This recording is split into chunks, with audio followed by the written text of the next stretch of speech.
आज हम शुरू करने वाले हैं सीआरपीसी। सीआरपीसी दंड प्रक्रिया संहिता। किसी भी जुडिशरी के एग्जाम के लिए दंड प्रक्रिया संहिता यानी कि सीआरपीसी का एक बहुत अच्छा खासा वेटेज रहता है, चाहे एपीओ का एग्जाम हो चाहे वो हमारा पीसीएसजे का एग्जाम हो। इसमें इस सब्जेक्ट से अच्छे खासे क्वेश्चन पूछे जाते हैं। इसके अलावा अगर आप प्रैक्टिस एडवोकेट हैं किसी कचहरी में, किसी तहसील में या किसी या हाई कोर्ट के अंदर आप प्रैक्टिस कर रहे हैं, वहाँ भी सीआरपीसी का एक बहुत इंपॉर्टेंट रोल होता है। सीआरपीसी ही कोर्ट में प्रोसीजिंग की जो नियमावली है वो सीआरपीसी में ही दी हुई है।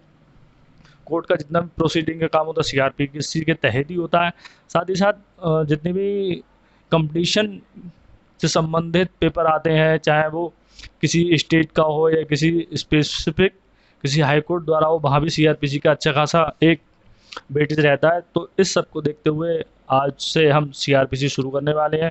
इसमें हम देखेंगे कि सीआरपीसी का बेसिक क्या है, कब सीआरपीसी बना, सीआरपीसी का पूरा नाम क्या है, राष्ट्रपति की स्वीकृति कब मिली, नोटिफिकेशन क्या है, सीआरपीसी की प्रस्तावना में सीआरपीसी बनाने के पीछे का उद्देश्य क्या है। साथ ही साथ सीआरपीसी में कितने चैप्टर हैं, कितने सेक्शन हैं, कितने शेड्यूल दे रखे हैं, ये सारी चीज़ें। ये सीआरपीसी का एक बेसिक स्ट्रक्चर है जहाँ से सीआरपीसी पूरा तैयार होके आता है। इसके बाद से शुरू हो जाते हैं सेक्शन। सेक्शन 1 से लेकर सेक्शन 484 तक का सीआरपीसी में प्रावधान किया गया है। इसके बाद कुछ अनुसूची 2 अनुसूचियाँ दी हुई हैं। उसमें बताया गया है कि कौन सा ऑफेंस जो हमारे इंडियन पिनल कोड में दिया हुआ है उसका प्रोसीडिंग कैसे कैसे होगी। सूची 1 में दिया हुआ है और उसके साथ ही कुछ सूची 2 है जिसमें बहुत सारे प्रारूप दिए हुए हैं कि किस चीज़ का क्या प्रारूप होगा, किस फॉर्म का क्या प्रारूप होगा, ये सारी चीज़। तो इसको देखते हुए आज हम सीआरपीसी का बेसिक स्टार्ट करते हैं। सीआरपीसी सीआरपीसी का अगर देखा जाए तो पूरा नाम क्या है। सीआरपीसी का पूरा नाम है दंड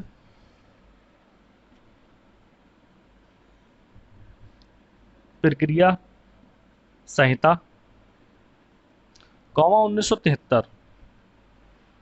ये सीआरपीसी का पूरा नाम है। यहाँ से सीआरपीसी का पूरा पूरा नाम ये सीधे सीधे एपीओ के या यूपी जुडिशरी के या किसी भी अदर स्टेट की जुडिशरी में ये क्वेश्चन आता है और पूछते हैं वहाँ से सीआरपीसी का पूरा नाम क्या है। साथ ही इसको इंग्लिश में लिखते हैं हम the code of criminal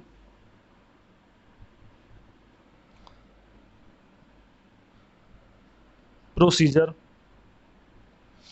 1973।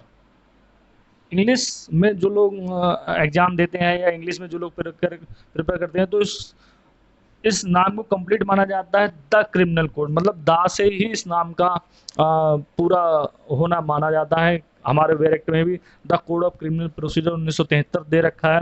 Hindi में दंड प्रक्रिया संहिता 1973 दे रखा है। अब 1973 में ये अधिनियम बना।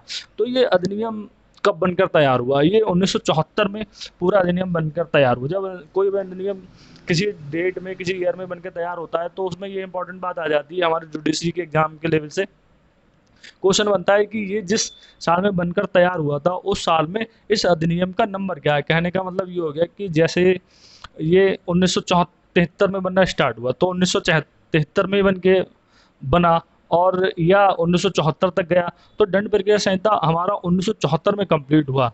1974 में कंप्लीट होने के बाद इसको जो सहमति मिली उसके हिसाब से इसका एक नंबर असाइन हो गया कि 1974 में टोटल जितने अधिनियम बने थे उस पर सीआरपीसी कौन से नंबर का है। तो 1974 का अधिनियम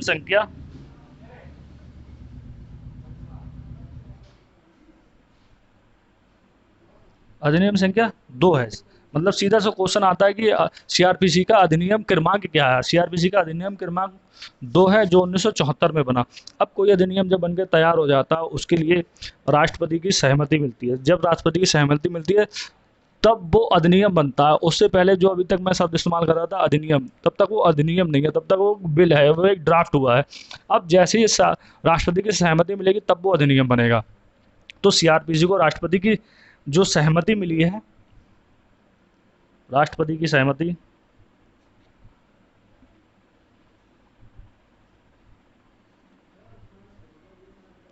इसकी जो डेट है 25 जनवरी 1974।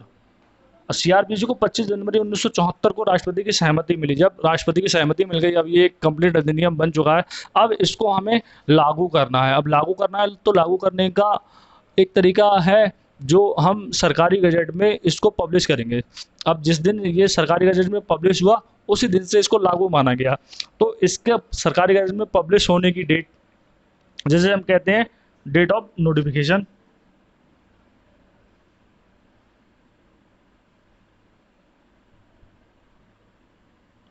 या ये इन्फोर्स हुआ या लागू की तारीख कब लागू हुआ या इसका नोटिफिकेशन कब निकाला गया। तो इसकी डेट है 1 अप्रैल 1974। सीआरपीसी को राष्ट्रपति की सहमति मिलती है।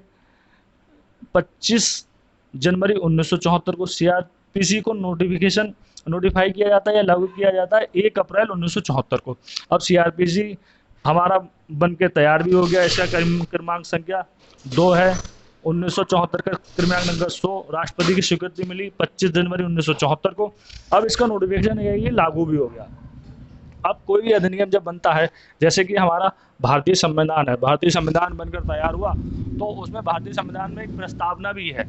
प्रस्तावना का मतलब होता है जो अधिनियम, जो भी कोड हमने बनाकर तैयार किया है, जो भी रूल रेगुलेशन हमने उसके अंदर बनाकर तैयार किए, उसके पीछे हमारा ऑब्जेक्ट क्या है, हम चाहते क्या है, हम उसे बना क्यों रहे हैं, हमारा उसके पीछे बनाने का लक्ष्य क्या है।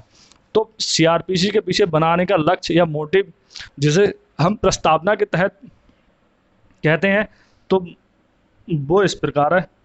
इसे कहेंगे प्रेम्बल या प्रस्तावना। तो जो सीआरपीसी की प्रस्तावना है, प्रस्तावना का कहना है दंड प्रक्रिया संबंधी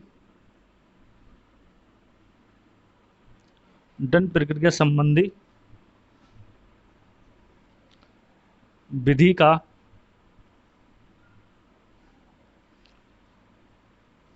समेकन और संशोधन करना।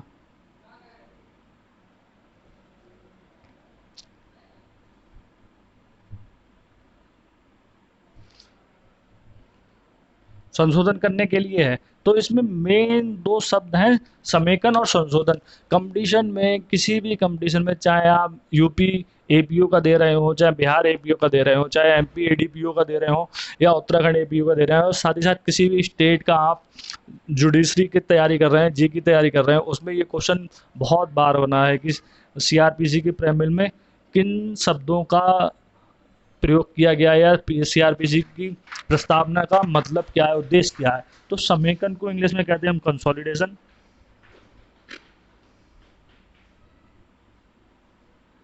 और संशोधन हो गया अमेंड। सीआरपीसी की प्रस्तावना का मतलब है दंड प्रक्रिया संबंधी विधि का समेकन और संशोधन करना। ये हमारी सीआरपीसी की जो प्रेमल बनी है उसका, सीआरपीसी का ये हमारा ऑब्जेक्ट है।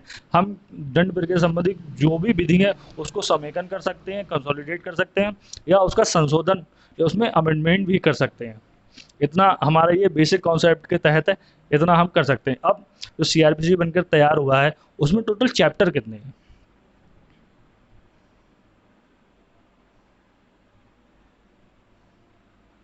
टोटल चैप्टर की अगर बात की जाए तो सीआरपीसी में टोटल 37 चैप्टर हैं।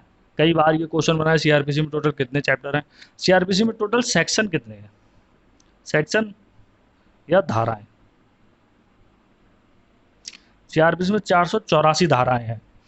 सीआरपीसी में 37 चैप्टर, 484 धाराएं और 2 अनुसूचियां यानी कि शेड्यूल है।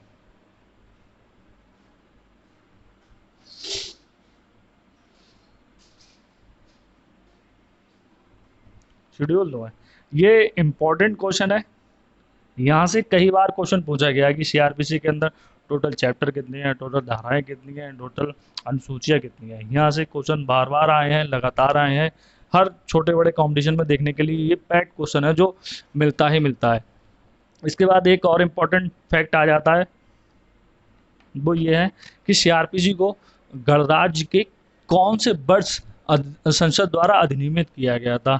ये क्वेश्चन कई प्रीवियस ईयर का पेपर सेट उठा के देखेंगे तो उसमें आपको ये देखने के लिए मिल जाएगा। तो सीआरपीसी को गणराज्य के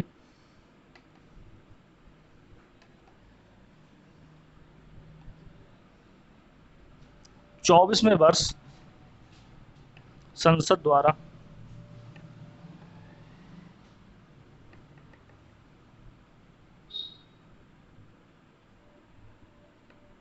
अधिनियमित किया गया था। मतलब इसका मतलब ये है कि गणराज्य मतलब स्वतंत्र भारत के जब गणराज्य हम बन गए, भारत जब गणराज्य बन गया, उसके 24वें वर्ष को संसद द्वारा सीआरपीसी को अधिनियमित किया गया था। ये कुछ बेसिक चीज़ें हैं, बेसिक फैक्ट हैं जो हमसे बहुत सारे एग्जाम में बार बार पूछे जाते हैं। इनके बारे में लगातार क्वेश्चन आते रहते हैं। कभी हमसे सीधे सीधे पूछ लेंगे कि ये कौन से नंबर का अधिनियम है। अधिनियम 1974 का 2 है। राष्ट्रपति की स्वीकृति कब मिली? 25 जनवरी 1974 को मिली। और सीआरपीसी का नोटिफिकेशन कब निकाला गया या सीआरपीसी किस तारीख से लागू हुआ माना जाता है? तो 1 अप्रैल 1974 को है। सीआरपीसी की प्रस्तावना जो है उसमें उसका उद्देश्य क्या है? तो सीआरपीसी की प्रस्तावना का उद्देश्य है दंड प्रक्रिया संबंधी विधि का समेकन और संशोधन करना। सीआरपीसी में टोटल चैप्टर्स 37, सीआरपीसी में टोटल सेक्शन 484 है। सीआरपीसी में कुल अनुसूचियों की संख्या 2 है और सीआरपीसी को गणराज्य के 24वें वर्ष संसद द्वारा अधिनियमित किया गया था। इस एक पेज के नोट्स से आपको कम से कम 3 से 4 क्वेश्चन मिलने की संभावना है, जो कि किसी भी जुडिशरी के एग्जाम के लिए इम्पोर्टेंट है। आज के लिए बस इतना ही रखते हैं। कल से हम शुरू करेंगे सेक्शन 1 से, जो कि हमारा चलेगा सेक्शन 484 तक। उसमें जो भी इम्पोर्टेंट सेक्शन है, जो कि हमारे परीक्षा के पॉइंट से बहुत इम्पोर्टेंट हो जाते हैं, जहाँ से क्वेश्चन बनने की अधिकतम संभावना रहती है, उनको हम कंप्लीट करेंगे, कवर करेंगे। इस आधार पे लगातार वीडियोस आते रहेंगे। आप लोग चैनल के साथ बने रहें, लगे रहें। और मेरा ये पहली बार प्रयास है जो मैं कर रहा हूँ। अब मेरे पास जो भी लॉ से रिलेटेड नॉलेज है, मैं आप लोगों के साथ शेयर कर रहा हूँ और शेयर करता रहूँगा। आप लोगों का सपोर्ट बना रहे। जय हिंद, जय भारत।